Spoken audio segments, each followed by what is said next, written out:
Welcome back, my fellow otakus. It's Shaken here, and yeah, I know. I've been gone for like a month, right? 4 weeks, month, somewhere around there.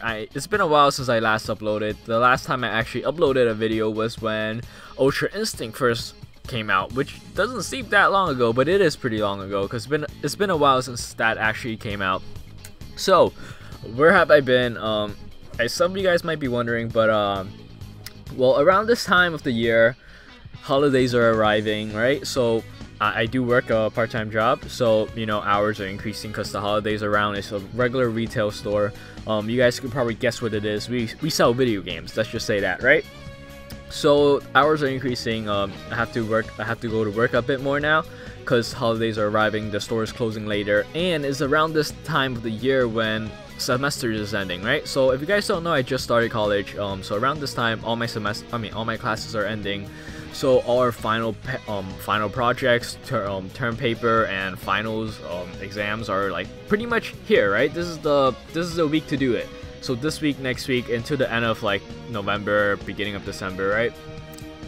That's when all my classes are ending. So a lot of stuff to be done there. So in this past few weeks, right? Honestly, I just been working homework and going to work. Not too much going on here. I really wanted to make a video because of all the stuff that happened when I was gone. So just for a quick recap, right? What happened when I was gone? Well, first, Xenoverse 2 sold more than 8 million copies worldwide. So that's crazy. Xenoverse 2 might be the most popular Dragon Ball fighting game out there. Well, 3D fighting game out there. I'm not too sure about the statistics of other Dragon Ball games, but Xenoverse 2 is doing really well. And on the Switch on its own, Xenoverse 2 sold more than 400,000 copies.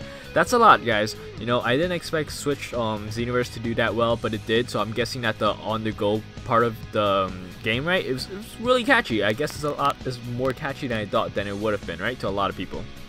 So that happened, and there's DLC 5 and 6 got announced for Xenoverse 2. I'm pretty sure DLC 5 was announced back when I was actually active on YouTube. So, I mean, it's just been a month, right? I feel like it's not too bad compared to what it could have been. You know, I still want to continue uploading, hence the video right now what I'm doing, right? So, if you guys watched it up to here already, I do recommend that you guys stick to the end of this video because I will be announcing a giveaway that I'm going to do for Dragon Ball FighterZ. So if you guys want to hear that, stick to the end. But anyways, what else did I miss when I was gone? Oh, DLC 6, right? I think Ultra Instinct Goku pretty much got confirmed for DLC 6 because they did say that Goku will be receiving a new transformation in DLC 6, and I mean, who else would it be aside from Ultra Instinct Goku, right? And it comes with 4 additional characters. I'm pretty sure Jiren's gonna be in there, just because Xenoverse 2 is probably gonna try to release all his content before FighterZ comes out, because I'm pretty sure Demps knows that once FighterZ gets released, right, a lot of Xenoverse 2's player base is gonna go off to FighterZ 2, so they might as well make as much money as they can right now. But with that aside, right, a lot of stuff happened. Dragon Ball Super, like, holy shit, what happened to power scaling? So that's what I really wanted to talk about today. What are the possibilities with Potara, right? So this recent episode 115, right? 115. So I guess you could say this video will be like episode review / I'm back, right? So anyways, Potara's. I'm not going to talk too much about the episode because I feel like the episode kind of explains everything on its own when you guys watch it, right? So if you guys haven't watched it already, I do recommend Crunchyroll is a good place to watch it because they actually, Dragon Ball Super stuff actually comes out on time on Crunchyroll, and even if you're not a premium member, you can still watch it. It's just going to have a few ads, right? So there's that, but if you guys want to watch it on like Facebook streams or YouTube streams, you could also do that. Those tend to actually release later than what the Crunchyroll does, right? But anyways, with that aside, Potara. So pretty much in this episode, Caulifla and Kale freeze, right? And they turn into Kefla, right? I think that's the official name for them right now, Kefla. So with that actually happening, right, they pretty much toss power scaling aside, because just on his own, right, 2 Super Saiyans fighting Super Saiyan God Goku, that doesn't make much sense in the first place, you know? Goku, I didn't think that Goku would need to go like God, like the red form of God. I mean, like, I didn't think that Goku needed to do that to actually, like, you know, get in par with Caulifla and Kale in general, right? They're just regular 2 Super Saiyan 2s. So Doesn't make much sense there, and when they actually fuse, right, they actually managed to push Goku to Super Saiyan Blue. That's just kind of crazy to me. It's neither, like, power scaling is just broken at this point, and or maybe it's not even a canon thing anymore, power scaling, right? I feel like they kind of retconned it so much that it doesn't even make sense anymore. It's neither that or, like, Potara's are a lot stronger than we thought they were. So, like, for things to make sense, right, the Potara fusion would need to make a character so strong that the original Vegito, for example, back when Vegito fought Majin Buu, right, that Vegito must have been Super Saiyan Blue level for it to make sense of why Caulifla and Kale's fusion to be on par with, like, Super Saiyan Blue. That's like the only way. That's the only way I could think. Like, that's the only logical conclusion I can come up to for it to make sense, right, with power scaling. So, like, the original Vegito must have been really strong, and then when Vegito fused again and turned Super Saiyan Blue, like, they must have been Ultra Instinct level, and in that case, Zamasu was, like, super godly strong too. So that's just what I'm thinking, right? So in order for that to make sense, like, the Potara must be really strong, right? That's what I'm thinking about. But with that happening, I really don't think they're gonna, you know, do too much with Vegito in this arc like everyone else, because I feel like they did enough with Vegito, you know, but I still would love to see Vegito in this arc. Like, I mean, that's just fan service for everyone. Everyone loves Vegito. It would be amazing if we get to see Ultra Instinct Vegito as well. You know, that's just more fan service than, like, thinking, well, than, like, logical thinking, because I really don't think that Goku and Vegito will fuse, especially with the two of them, because they are the strongest fight members of the entire universe, right, for Universe 7. And Beerus did point out a good point when Zeno just said, like, alright, Potara's are allowed because it's cool, right? So that's pretty much what happened when Caulifla and Kale fused. So Zeno said the Potara's are allowed now because, you know, they're cool and they're strong, right? So when they said that, Beerus actually suggested that the two of them, for, like, I mean, for Universe 7 to use Potara's as well. He took the earrings off the what's his name? The North Kai? Was it the North Kai?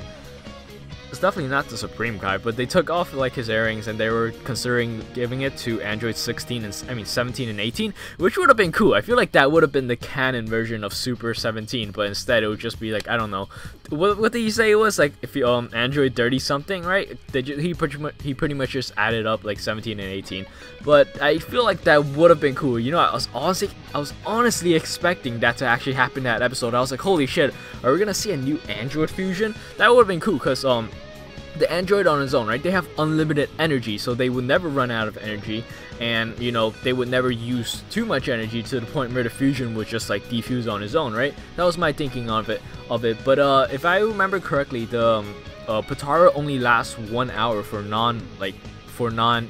non-gods, let's just say, right? I did not know a word for it. So the Potara only lasts an hour for the mortals. So there's only 19 minutes left in the entire tournament. So whoever fuses, you know, you're gonna be fused for the entire tournament, and that's the thing that Whis brought up, right? If you're gonna fuse two characters, you know, you have a higher chance of knocking them out. So say Goku and Vegito is to fuse into Vegito, right? I mean, sure, it's gonna be one of the strongest characters in the entire tournament right now. But if you think about it, if Vegito gets knocked out, that's literally two of your best fighter gone. Like, Goku and Vegeta knocked out. Who else you gonna have left? You have Gohan, Piccolo. Wait, are they actually not? Oh wait, no, Gohan, Piccolo, Android 17, and Android 18, right? Only 4 characters left if you can knock Goku and Vegeta out, and they're the strongest one. I feel like that's the only reason why I don't think we're probably not gonna. That's the only reason why I think that we're probably not gonna get Vegito in this arc, because of the huge risk that's there, right? But then at the same time, if Ultra Instinct Goku can't beat Jiren, you know, what else are they gonna do, right? So that brings me also to the point when Goku had to go Ultra Instinct to fight Kefla. So what the hell, man? Super Saiyan Kefla is actually pushing Goku so hard to the point where he actually awakened his Ultra Instinct again. So that means, like, Kefla must be able to do something against Jiren if they were to fight, right? And Kefla isn't even at her most powerful form yet, because she's gonna go beyond her limits in the next episode. But I'm pretty sure Goku is just gonna be able to wreck her ass at that point. If not, then, you know, Ultra Instinct, like, what's wrong? Like, you know, I feel like they just ruined power scaling so hard. It doesn't nothing makes sense now. Same thing they did with the Future Trunks arc that they just did, like, a few months ago. Like, Trunks managed to go up to, like, Super Saiyan Blue level in his just regular Super Saiyan form, right? I feel like, you know, that there's no good explanation to what they're actually doing, and, like, having Caulifla and Kale being so strong as fused Kefla right now. You know, if you think about it, they're probably stronger than Fused Zamasu at this point, and when you think back to the Fused Zamasu arc and how strong like Rose was and how strong Zamasu was against Super Saiyan Blue Goku and Vegeta, it really puts things into perspective of how strong Kefla actually is and how nonsense that it actually is, right? I don't know, Universe 6 Saiyans are just crazy at this point. I'm pretty sure Goku's gonna beat Kefla though, because it doesn't make sense for Kefla to actually win. So I'm assuming at some point in the next episode or the week after that, Goku's gonna knock them out and it's gonna be game over for Universe 6 pretty much, because I don't think Universe 6 is gonna survive much longer. I actually predict that Universe 6 might be the next to go. And with the Potara thing, right, I really thought they were gonna fuse Ribiran and the other girl that she was with, I don't remember her name at this point, when they actually first said the brought out the idea of having Potaras, right? Because Universe 4 was actually going to fuse some of the early characters, but Kefla ran right past them and she broke the Potara earring, so I guess that eliminates the option for Ribiran to fuse with the other girl. You know, that would have made a lot more sense of why they actually kept Ribiran around, but now that the fusion thing is gone, I really don't see why she's still in the tournament, right? So that's pretty much it. A lot of stuff happened in this episode. Goku goes Ultra Instinct right at the end of the episode, and we get to see him dodging like Caulifla attacks, and then she was getting really upset that she can't actually hit Goku at this point. But a lot of stuff is happening. It pretty much end the episode there. So I'm really excited to see what happens next episode. Apparently Kefla is gonna break her limits and actually go against Ultra Instinct Goku, which I really hope that Kefla isn't gonna land any hits on Goku. I just really wish that Goku would just straight up beat Kefla. You know, I feel like that's only makes sense if Goku has to go Ultra Instinct and still getting like somewhat of a challenge by Kefla. You know, that at that point it doesn't make sense to me, because how strong the Potara must be, or how strong Caulifla and Kale must be in their fused form. You know, I really wish things made more sense, but you know, it is what it is. There's a lot of hype. You know, a lot of people are just watching this just for the pure hype of the show. There isn't really need too much like deep story plot going into this, so I can't wait for the manga to catch up, because I really want to see what they're gonna do with this as well. But with that all said, right, that's pretty much that pretty much sums up the episode on its own, right? And with the potential of what potential of the Potara could bring to other universes, I really don't think that Jiren and Toppo is gonna fuse. I saw that on Twitter. Jiren is not the type of person that I see putting on the earrings and fusing, right? I really don't think that's gonna happen. If anything, right, I feel like Vegito Ultra Instinct might actually make a comeback into the arc. I feel like that will satisfy a lot of fans, and Bandai's gonna make a lot of money off that. I already see like the Dokkan card for it, right? A category leader for all Potara users. That's gonna be cool, but we're still waiting on that LR Vegito Blue. So with that said, I did mention something about a giveaway at the beginning of this video, so I'm actually going to talk a bit about it now.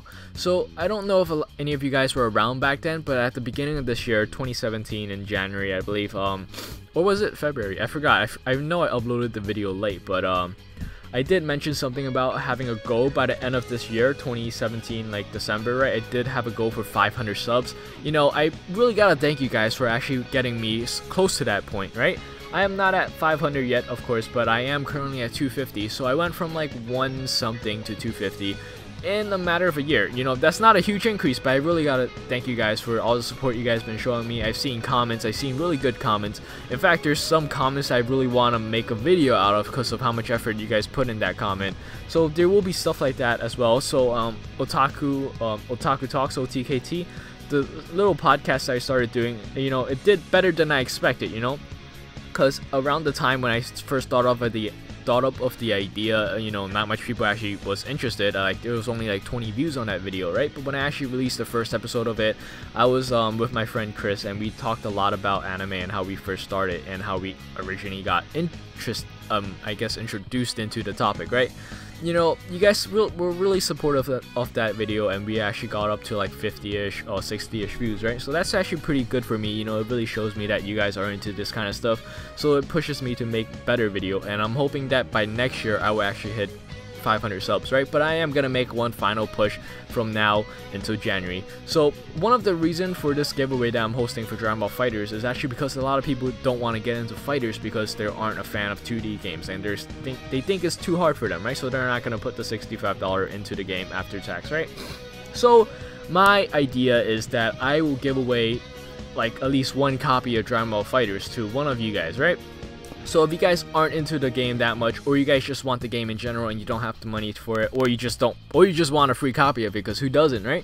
All you gotta do is leave a sub in this video and like this video, right? I will actually host this from now into January. The game comes out on January 26th. I'm gonna end this like entry for the giveaway on January 1st, so I have time to actually know what giveaway I'm hosting. And every 100, actually no, let me not say that, but anyways, I was gonna think of a way for me to actually give away multiple copies, so like every 100 subs maybe I could do one copy.